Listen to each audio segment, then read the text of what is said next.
Oi, som. A graça e a paz do Senhor Jesus, amados irmãos, quero mais uma vez expressar da minha alegria de estar aqui participando das festividades de 31 anos dessa igreja. Louvar a Deus pelo que o Senhor tem feito ao longo da história dessa igreja. Agradecer ao pastor André o convite, que muito nos honra de estarmos aqui. Parabenizar cada ministério que tem sido levantado pelo Senhor e sustentado pelo Senhor aqui neste lugar. E o desejo do nosso coração e a nossa oração é que esta igreja continue como uma árvore plantada pelo Senhor, crescendo, florescendo, frutificando para a glória de Deus, em nome de Jesus. Irmãos, nós estaremos meditando no tema que está sendo proposto, esse tema final das festividades, buscando e vivendo a verdade de Deus. Buscando, os irmãos estão ouvindo bem? Talvez eu retorne aqui. Buscando e vivendo a verdade de Deus. Eu gostaria de trabalhar esse tema a partir de um contraste. Eu quero mostrar pessoas que não têm buscado a verdade, que estão exatamente vivendo o contrário do tema. Elas não estão buscando a verdade, elas não estão vivendo em conformidade com a verdade. E para fazermos isso, eu gostaria que a igreja abrisse a sua Bíblia no Salmo 107. Nós vamos fazer uma meditação neste salmo, este salmo rico em ensinos. E eu estive lendo um livro chamado A Verdadeira Felicidade, de Martyn Lloyd-Jones, e me ajudou também na compreensão deste salmo. E eu gostaria que nós estivéssemos ouvindo a palavra do Senhor através desse salmo, em nome de Jesus, como já foi pedido em oração, que Ele fale aos nossos corações, em nome de Jesus. O Salmo 107, irmãos, é um salmo de louvor a Deus, de gratidão ao Senhor. Ele começa dizendo isso: rendei graças ao Senhor. O Salmo 107, o autor deste salmo, ele usa uma estrutura literária em que ele vai apresentar situações de pessoas que estão em busca. Elas estão em busca, mas não encontram. O salmo, ele se estrutura como uma espécie de álbum de fotografias.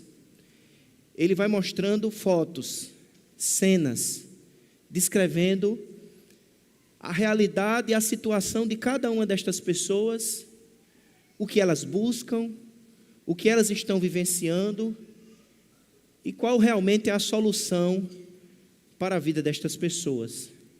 Então, quero convidá-los a ver comigo este álbum de fotografias. A primeira foto, a primeira imagem que é revelada para nós através do Salmo 107, é uma imagem de pessoas que estão perdidas. Elas estão em busca de uma cidade. Perceba, por favor, comigo os versos 4 e 5. Andaram errantes pelo deserto, por ermos caminhos, sem achar cidade. Elas estão procurando uma cidade, um lugar de abrigo, um lugar de conforto. Elas estão atrás de um lar, de segurança. Elas querem encontrar uma cidade. Mas o texto mostra-nos que por mais que essas pessoas procurem, se esforcem, talvez fizeram pesquisas, procuraram mapa, por mais que elas se esforcem no desejo profundo de encontrar essa cidade, elas não conseguem encontrar a cidade, porque o texto revela-nos que na verdade elas estão perdidas no deserto. Elas estão perdidas. Mas o texto também nos revela no versículo de número 5, que elas não apenas estão perdidas, elas estão cansadas. Elas estão famintas. Veja o verso 5. Famintos e sedentos, desfalecia neles a alma. Portanto, o texto não quer apresentar apenas o estado do corpo, ele quer revelar o estado da alma. A busca destas pessoas não é meramente material, é espiritual, porque não apenas o corpo desfalece, a alma desfalece. A vida se torna um fardo, um cansaço. Elas não têm um lugar de abrigo, elas não têm um lugar seguro, elas não encontraram a cidade, elas estão perdidas no deserto, cansadas, famintas. Esta é a primeira imagem, este é o primeiro quadro, esta é a primeira fotografia. Irmãos, e como esta imagem revela tanto da alma humana, da condição humana, porque nós vivemos assim, procurando, queremos um lugar seguro, um lugar confortável, não queremos viver no deserto, nós queremos a cidade. A vida humana se parece com esta imagem em várias situações, mas parece que quanto mais busca, quanto mais se esforçam, menos encontra. A vida se torna cansaço, a vida se torna vazia, a alma faminta, desfalecendo.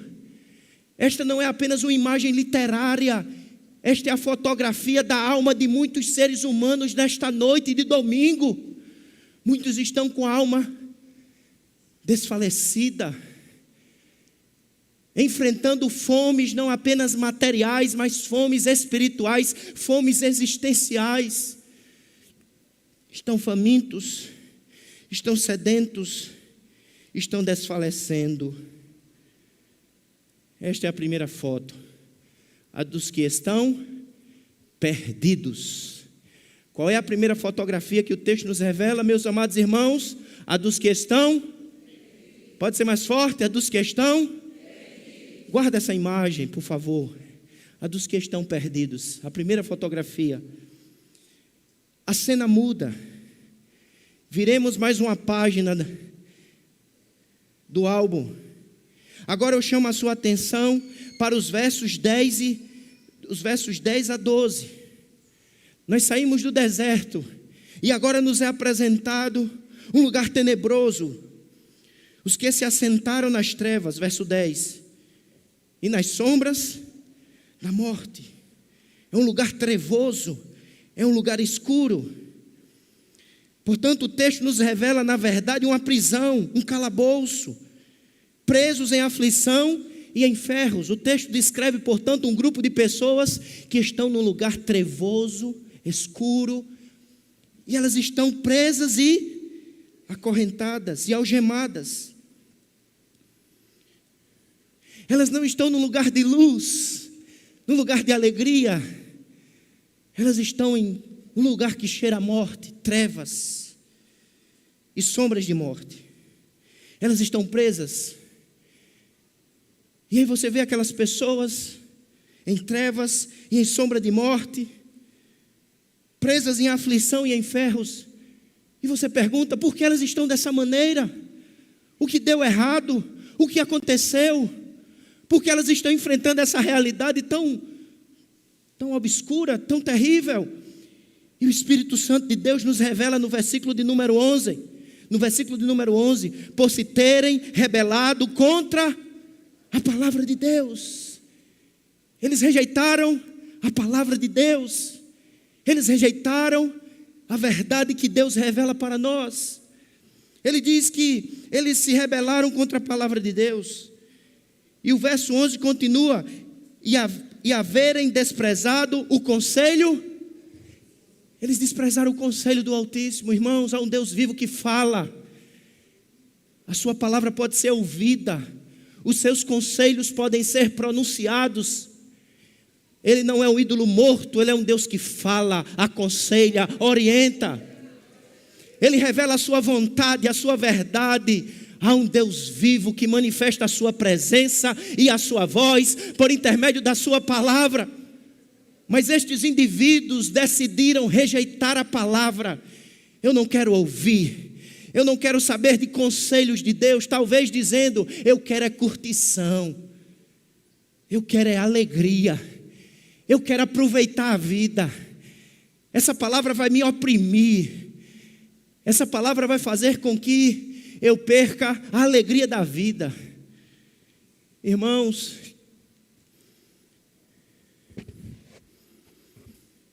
e como essa segunda fotografia descreve a vida de muitos nessa noite, muitos que têm rejeitado a verdade, o evangelho, em busca de prazeres, em busca de alegria, em busca de curtição, e em vez de encontrarem felicidade e alegria verdadeira, estão com a alma aprisionada, a mente oprimida, a vida vazia, estão como numa masmorra, numa prisão, aprisionados em vícios, em pecados, em hábitos escravizadores. Portanto, o Espírito Santo está fazendo um diagnóstico da alma humana, que despreza a verdade, que despreza o evangelho, que despreza a palavra de Deus.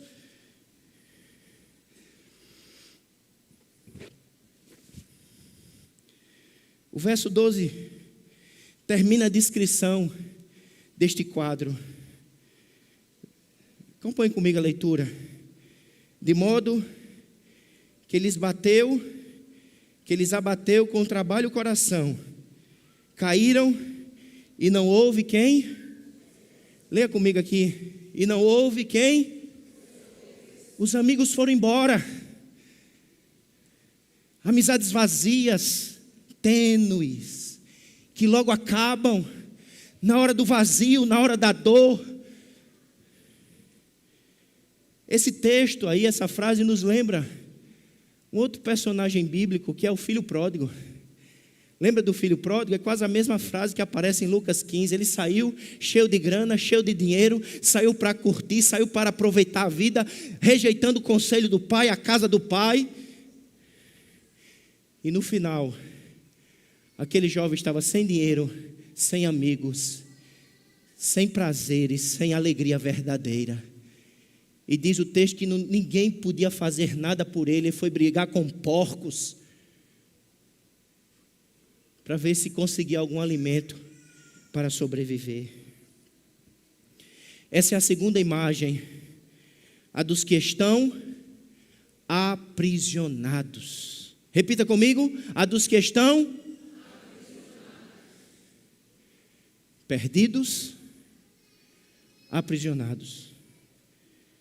Mas eu convido você a continuar acompanhando este álbum de fotografias da alma, de fotografias da vida, de fotografias da mente, que descreve a condição humana.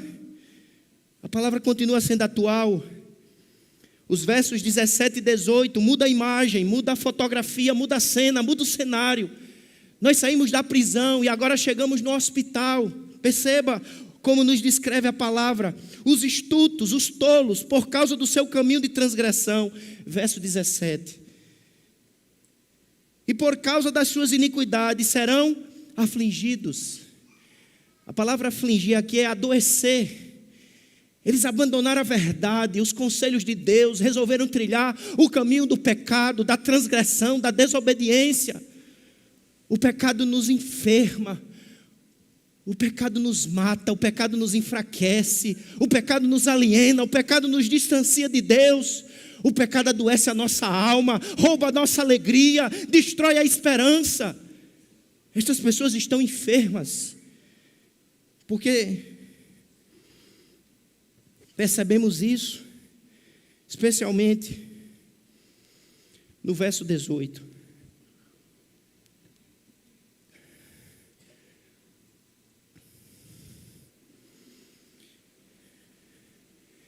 Que diz o verso 18? A sua alma aborreceu toda sorte de... Isso é um quadro claro de uma alma doente. Irmãos, quando a gente está com saúde, uma das evidências da saúde é o desejo de comer. Não é assim? A gente toma café, almoça, janta, dependendo da hora do jantar, se for muito cedo, antes de dormir ainda faz um lanchinho, Porque um corpo saudável tem apetite, mas um corpo doente, até o que é gostoso, apetitoso, tira o sabor, perde o brilho, perde a graça. E a alma está doente porque aquilo que era comida, alegria, prazer, já perdeu o brilho, já perdeu a graça. Irmãos, isso aqui é um quadro da condição humana de muitos.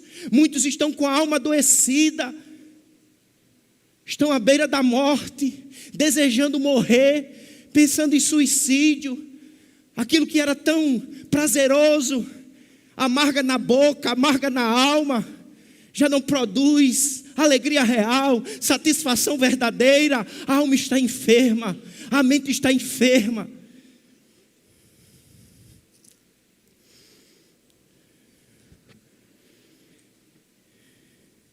Essa é a terceira fotografia, a dos que estão adoecidos.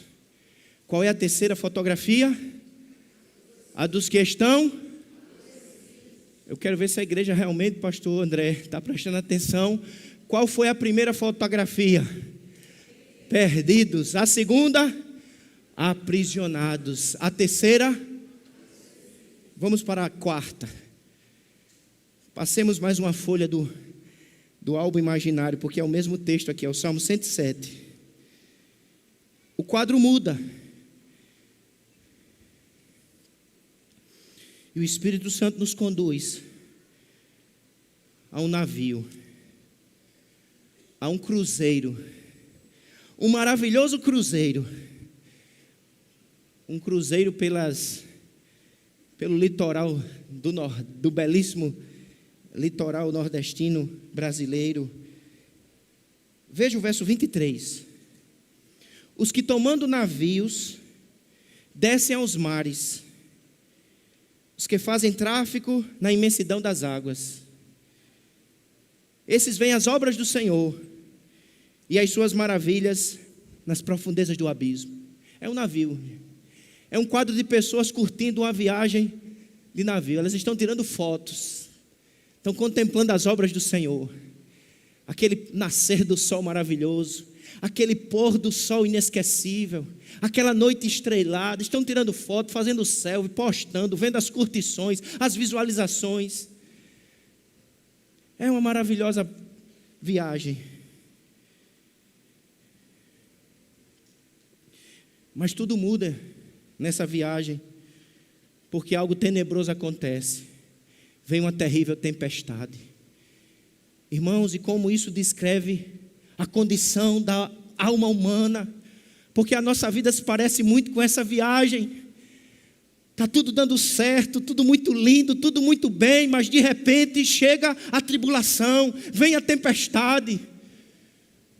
Olha o que acontece na descrição do verso 25.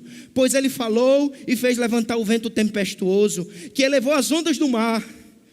Já não há calmaria, há uma terrível tempestade. O próprio Deus permitiu, porque Ele é soberano sobre todas as coisas, sobre todas as circunstâncias. Ele jamais perde a sua soberania. Nós perdemos o controle, nós perdemos o equilíbrio, mas o nosso Deus é o mesmo. Mas na perspectiva humana, há pessoas aqui enfrentando essa tempestade. Acompanhe comigo a descrição. No verso 26, subir até os céus as ondas, descer até os abismos. No meio destas angústias, o que acontecia, igreja? Desfalecia-lhes a alma. A alma desfalece, a alma desmaia. Não há ânimo, não há alegria, não há vigor, há desespero, a tribulação, a tempestade, angústia. Olha o verso 27. Andaram e cambalearam como ébrios, como bêbados. Já não há equilíbrio, já não há firmeza.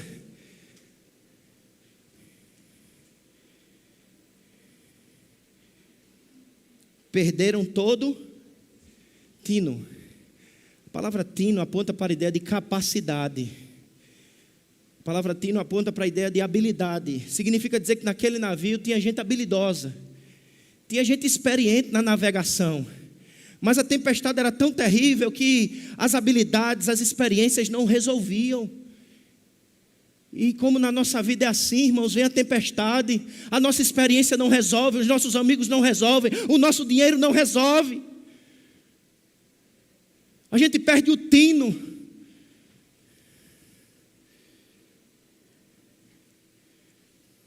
Quatro imagens: perdidos, aprisionados, adoecidos e atribulados.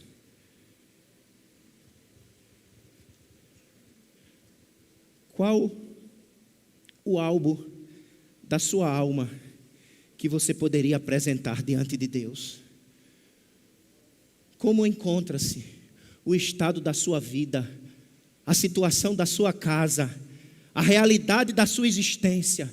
Eu não estou falando aqui de aparências, eu estou falando da alma, porque é nessa área que Deus age em nós e conosco. Como é que está o estado da sua alma? Havia pessoas perdidas, aprisionadas, adoecidas e atribuladas. Estas são as 4 fotografias. Mas louvado seja o nome do Senhor.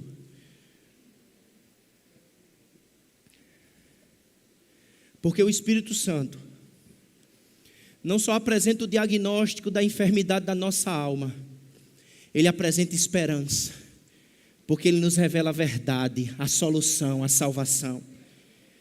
Mas só há esperança, só há salvação para os que reconhecem a sua situação. Enquanto fingirmos, enquanto negarmos, enquanto pararmos na superficialidade, não haverá esperança. Mas quando com humildade e com sinceridade reconhecermos, esse é o estado da minha alma, da minha casa, haverá esperança, porque há um Deus que revela a verdade, a salvação e toda a esperança nele mesmo. O Salmo então descreve para nós a grande verdade. E que grande verdade é essa? Ela é dita nos versos 6, 13, 19 e 28. O Salmo anuncia a grande verdade. O Salmo anuncia salvação e esperança para o perdido, aprisionado, adoecido, atribulado. Que grande verdade é essa? Eu queria que a igreja toda lesse comigo o verso 6. Vamos juntos? Verso 6. Então, na sua angústia,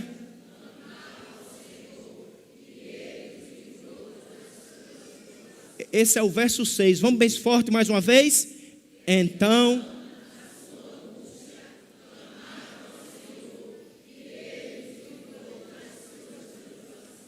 vamos ler o 13, o verso 13. Todos bem forte.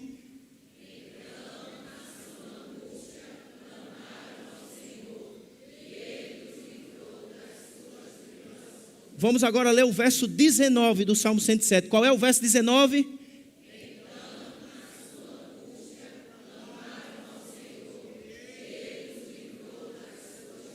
Agora vamos ler juntos bem forte o verso 28. O verso 28, bem forte.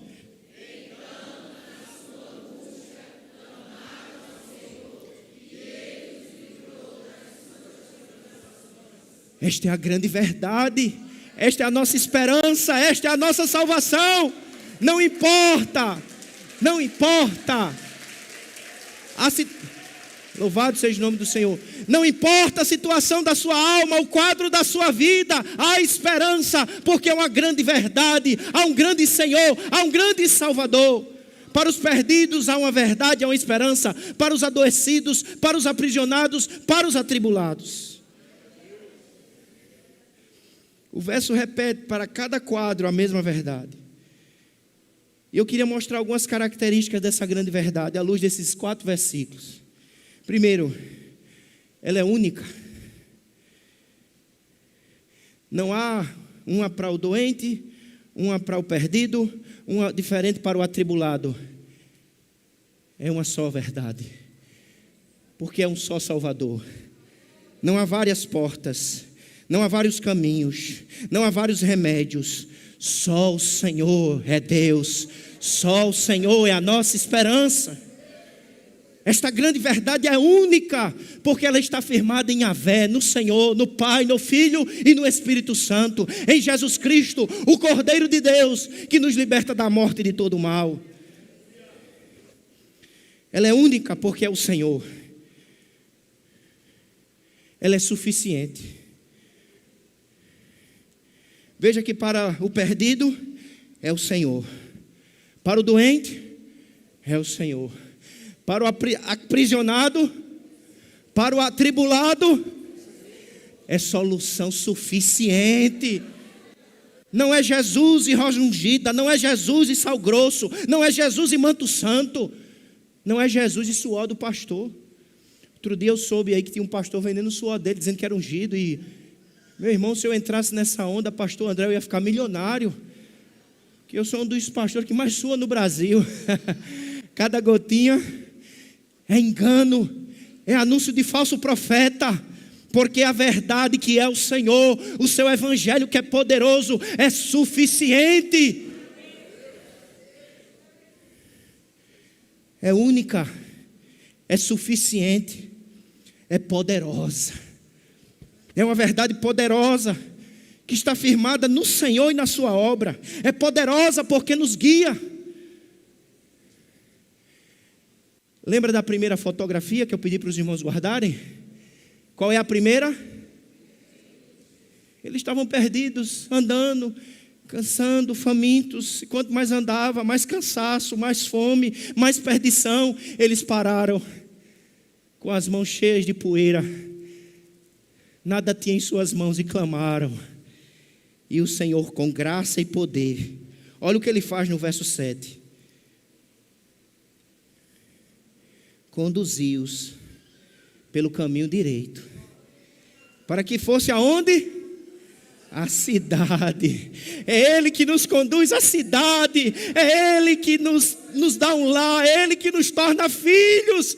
Nele há cidade, nele há segurança, nele há abrigo, nele há um lar. Sem Ele é deserto, sem Ele é fome, sem Ele é cansaço, sem Ele é vida vazia, sem Ele é perdição. A verdade é única, a verdade é suficiente, ela é poderosa para nos guiar. Apesar das nossas fomes, fraquezas, incertezas, Ele nos guia. Os perdidos foram guiados.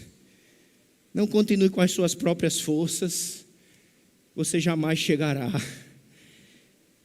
Mas Ele não só conduz. Veja o verso 9. Ele faz a obra completa. Verso 9. Pois descedentou a alma sequiosa e fartou de bens a alma, a fome passou, porque o pão da vida chegou, a fome foi embora, porque aquele que é vida preenche a minha alma, perdoa os meus pecados, transforma a minha vida, me dá direção, satisfação, força que vem dos céus. Diga ao fraco, sou forte. Não porque sei muito, tenho muito, mas acima de tudo porque Ele está comigo. O verdadeiro Deus e Senhor Salvador. Ele é poderoso porque nele há real condução, verdadeira satisfação, plenitude para a nossa alma, que nenhuma outra força neste universo é capaz de fazer. É uma verdade poderosa, porque ela liberta. Quem lembra da segunda foto? Era o pessoal que estava aprisionado, em prisão, num ambiente tenebroso. Eles estavam sentados, mas algemados. Um quadro triste. O que eles fizeram? Clamaram ao Senhor. Mesmo com algemas na mão, não importa o estado da sua alma, aquele que invocar o nome do Senhor será salvo. Não espere as algemas caírem, clame, porque só Ele tem poder de libertar das algemas, do pecado, dos vícios. Veja o que diz o verso 14.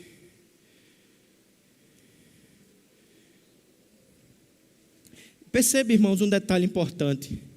Do verso 12, final do verso 12, ele diz: não houve quem os socorresse. Porque na perspectiva humana não há esperança, mas na perspectiva do céu, quando eles clamaram ao Senhor, olha o que aconteceu no verso 14: tirou das trevas e da sombra da morte. Ninguém podia fazer isso, mas há um que pode tirar das trevas e da sombra da morte. Tem um que liberta do pecado, tem um que transforma a alma, tem um que purifica, justifica, santifica. Esse é Jesus Cristo. Olhe só o movimento. Primeiro ele tirou das trevas, mas lembra como é que as mãos deles estavam? Algemadas. O pecado nos algema com vícios, condutas, manias. Mas há um libertador poderoso que tira das trevas, do pecado, da morte. Mas algo extraordinário acontece. No verso 14, final do 14, e no verso 16, ele diz assim: e lhes despedaçou as, outra versão diz, e lhe despedaçou as algemas. Eu soube aqui que tem vários irmãos que é policial. E tem um irmão que é até policial muito agressivo, pelo nome, né? André Bala. Quando um policial, ele vem libertar uma pessoa que está com algema, ele pega uma chave, destrava, tira a algema e guarda a algema. Esse libertador é diferente. Ele não tira a algema e guarda a algema, ele despedaça a algema. Porque está escrito: se pois o Filho vos libertar, verdadeiramente sereis. A algema não voltará, o domínio do pecado não voltará, o poder dos demônios não voltarão. Porque esta verdade é poderosa para libertar, restaurar, regenerar. Ele despedaça os vícios, o pecado, as maldições. Ele já realizou a obra necessária. Ele já começou na cruz esmagando a cabeça da serpente. O que esmagou a cabeça da serpente é poderoso para esmagar aquilo que aprisiona a nossa alma, arruína a nossa vida e quer nos escravizar. Há uma parábola que Jesus contou, dizendo que havia um valente numa casa, significando o diabo. Ele era o valente, ele amedrontava aquela casa, ele trazia terror àquela casa. Mas Jesus disse que o mais valente chegou. Ele é o mais valente. Não se turbe o vosso coração, crede em Deus, creia também em Jesus, no poder de Jesus, na autoridade de Jesus, para perdoar os teus pecados e te libertar de verdade. Porque esta verdade é única, é o Senhor, é suficiente, é o Senhor, é poderosa. É o Senhor que guia, que liberta. Mas não para aí, que sara. Olha, irmãos, conte as bênçãos. Diga quantas são. E verás surpreso quanto Deus. Acho que eu citei esse hino ontem, não sei. Eu gosto muito de citar esse hino, porque às vezes na vida a gente fica murmurando, vendo o que não temos. Mas se você tem Jesus, quem tem Jesus tem tudo. Tem direção, tem satisfação, tem libertação. Tem uma alma sarada. Veja o verso 20. Lembra a terceira fotografia? Qual era a terceira? Dos adoecidos. O povo que estava para morrer. Já não conseguia comer. A boca amargava, a vida perdeu a razão. No 19 eles clamam ao Senhor. Olha o que acontece no verso 20. Enviou-lhes a sua palavra e os sarou. Que Deus nessa noite esteja enviando a palavra para o teu coração e sarando a tua alma, transformando a tua vida, guiando os teus passos, te libertando do pecado, te fazendo uma nova criatura, capaz de viver uma nova história e ter um novo álbum para dar testemunho a este mundo. Louvado seja o nome do Senhor.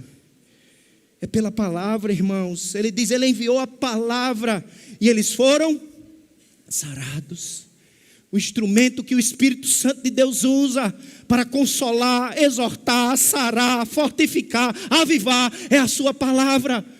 Não menospreze a palavra, não se distancie da palavra. É o instrumento que o Espírito Santo de Deus usou para regenerar nossa alma e continua usando para nos fortalecer, nos avivar, nos orientar.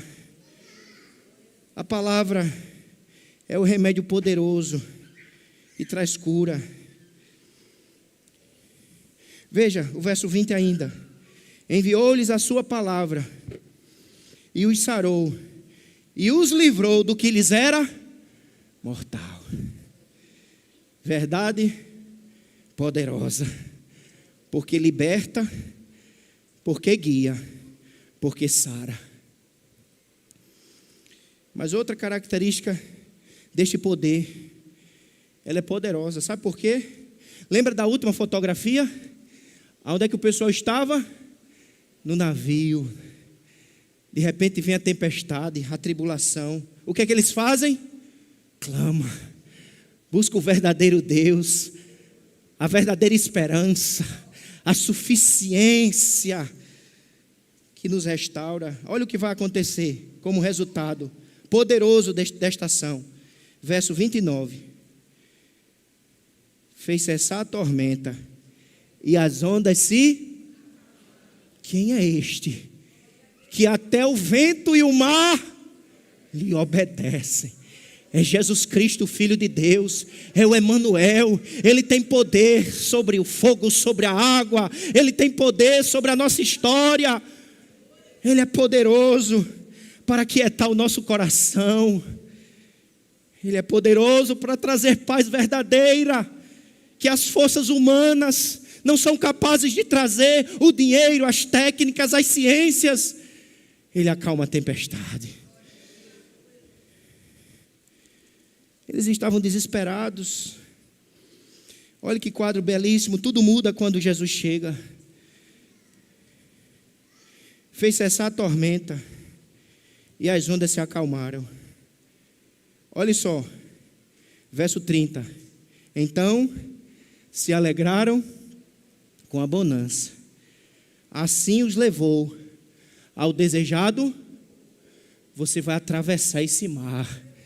Se ele estiver no navio, atravessaremos o Jordão, atravessaremos essa tribulação, atravessaremos esse vale de sombra de morte e de lágrimas, porque tu estás comigo.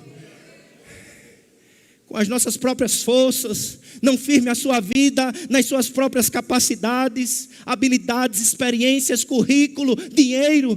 Não, só Jesus Cristo é o condutor fiel e poderoso. Chegaram ao porto, atravessaremos,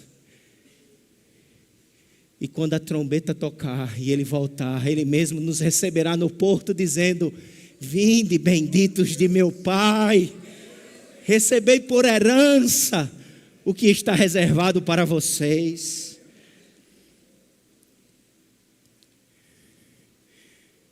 É uma verdade única, suficiente e poderosa.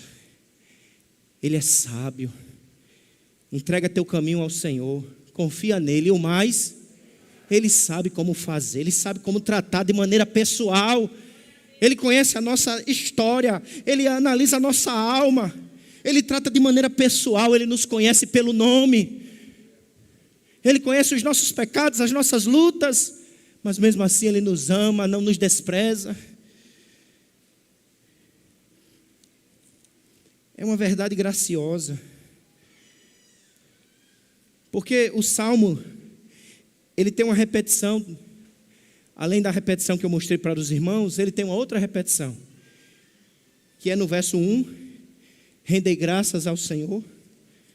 Verso 8, rendei graças ao Senhor, porque Ele é, esse é o 1, né? Agora, o 8, rendam graças ao Senhor por sua, leia comigo, 15, rendei graças ao Senhor pelo quê? O 21, rendei graças ao Senhor por sua, o 31, rendei graças ao Senhor por sua. A frase se repete 5 vezes, para que não esqueçamos que Ele faz conosco, não por mérito, mas por graça.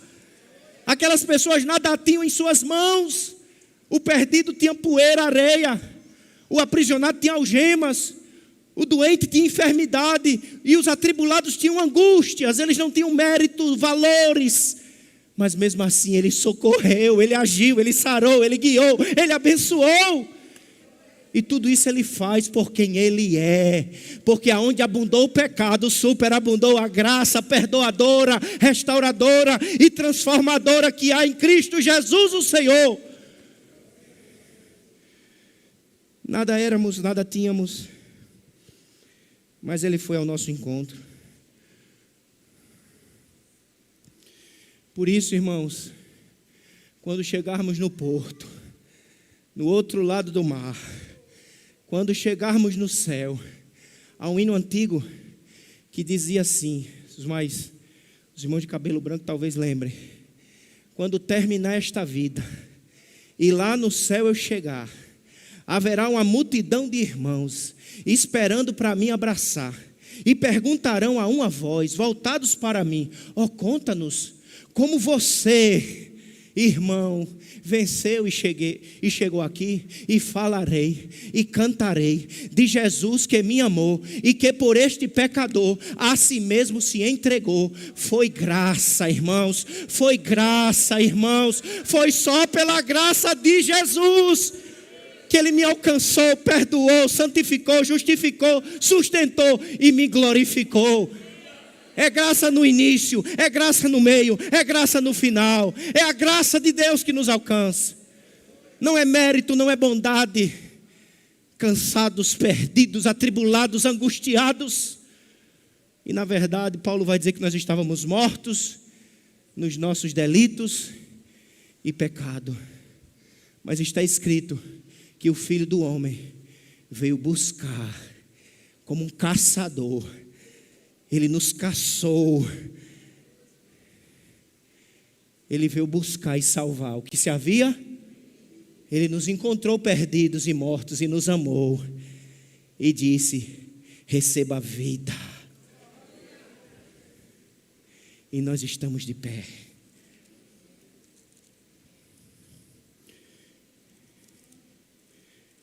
A situação, a solução, a grande verdade. E finalmente, como reagir diante desta mensagem?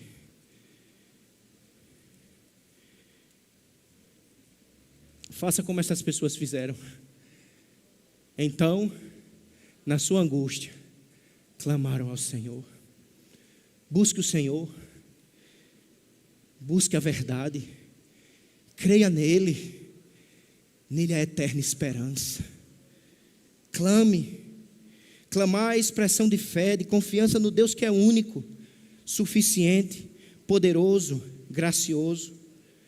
Confie em sua graça, no seu poder, volte-se para Ele, Ele pode mudar o estado da sua alma. Mas em segundo lugar, você que está aqui nessa noite, que um dia se encontrou dessa maneira, em pecado, em morte, e Ele foi ao teu encontro, Ele libertou a tua vida, perdoou os teus pecados, acalmou a tua alma, te deu verdadeira paz. Marque a sua vida agora por adoração, Por isso que 5 vezes no Salmo a expressão: rendam graças ao Senhor, rendam graças ao Senhor, rendam graças ao Senhor, rendam graças ao Senhor, rendam graças ao Senhor. Que a sua vida seja marcada por gratidão, adoração. Tire a murmuração dos seus lábios, tire a depressão da sua vida. Ele já fez, está fazendo e fará. Agradeça. No verso 32 há um detalhe interessante, porque ele diz assim: exaltem-no também na assembléia do povo e glorifiquem no conselho dos anciãos. O verso 1, 8, 15, 21 e 31 tem uma perspectiva individual. Rendei, pelo menos na minha versão, o verbo está no singular. O verbo no verso 1, rendei graças, é um imperativo, mas aqui ele nos lembra que essa gratidão acontece tanto na dimensão pessoal, familiar, mas também eclesiástica. Por isso que ele fala no verso 32, exaltem-no também na assembléia do povo e glorifiquem no conselho dos anciãos. Vamos juntos ler esse texto bem forte. Exaltem-no também na assembléia do povo e o glorifiquem. Adore no coração, adore na alma, adore em casa e se junte aos seus irmãos para adorar. É Ele que convoca o seu povo liberto, é Ele que convoca o seu povo sarado, é Ele que convoca o seu povo alimentado, fortalecido e guiado. Suba à casa do Senhor, não abandone a adoração conjunta, que a nossa vida não seja marcada por esquecimento, ingratidão. Ele é prioridade. Ele fez o que fez na nossa alma, na nossa vida, está fazendo e vai fazer. Suba à casa do Senhor, ouça a voz do Espírito Santo que a cada domingo diz: vinde, adoremos, louvemos aquele que é digno de receber honra, glória e louvor por quem Ele é e pelo que Ele já fez na nossa vida, guiou, libertou, sarou, perdoou. Ele é fiel.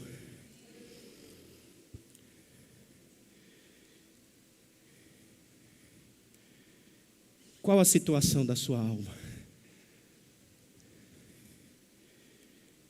Que álbum de fotografias você teria para mostrar nessa noite? Mas eu não quero apenas estar aqui nesse púlpito como um diagnosticador. Eu quero estar aqui como um proclamador do Evangelho e da grande verdade que é o Senhor. Nele a esperança, nele a verdade, nele a salvação, nele a libertação, nele a vida e vida em abundância. Se você ainda não teve um encontro com Jesus, não existe acasos, existe propósito.